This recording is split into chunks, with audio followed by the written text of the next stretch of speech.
Morning! This is Even Sinas. Nandito ko ngayon sa Nasa Costa. So, nandito ako sa ground floor, 2 bedroom. Ayan. So, mapakita ko lang sa inyo kung ano ang magiging view nyo. So, ayan ang dagat. So, ngayon po kasi ay may bagyo. So, kaya ganyan yung view niya. Ganyan yung kulay ng dagat, which is natural naman. Tapos, meron kayong mountain view. Mountain view yan. And then there, sa area na yan, dito ang pool. Tapos, eto, bababaan pa po yan because dyan ang parking sa ground. So, ayan ang view nyo. Super ganda po ng view. Tapos, ayan, ikot lang. Then, sa bedroom na isa, ang ganda pa rin ng view mo. Mountain view, super ganda. Ayan po. Kahit saan po kayo lumingon, ang ganda po ng view mo. Ayan. Tapos, dagat pa rin. Ayan. Pasensya na po sa view ng dagat kasi may bagyo, masama ang panahon.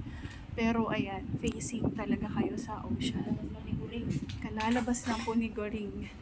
Ayan. Tapos, then, punta tayo sa second bedroom.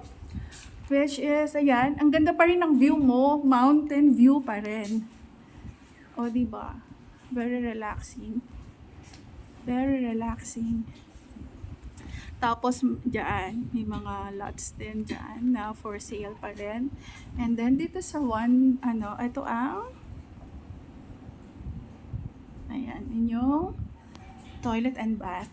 So, hindi pa siya nagagawa. So, ang ganda. Ang ganda dito.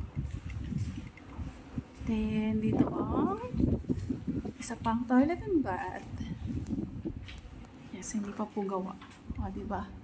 So, ang laki ng space. Tapos, ang ganda ng view mo. Ocean view and mountain view. Yan. So, kung interested po kayo, please message me po, Even Sinas. Yes, para ma-assist po namin kayo. Iwanan ko po ang aking contact number sa Viber and WhatsApp. Hope to see you po. God bless you.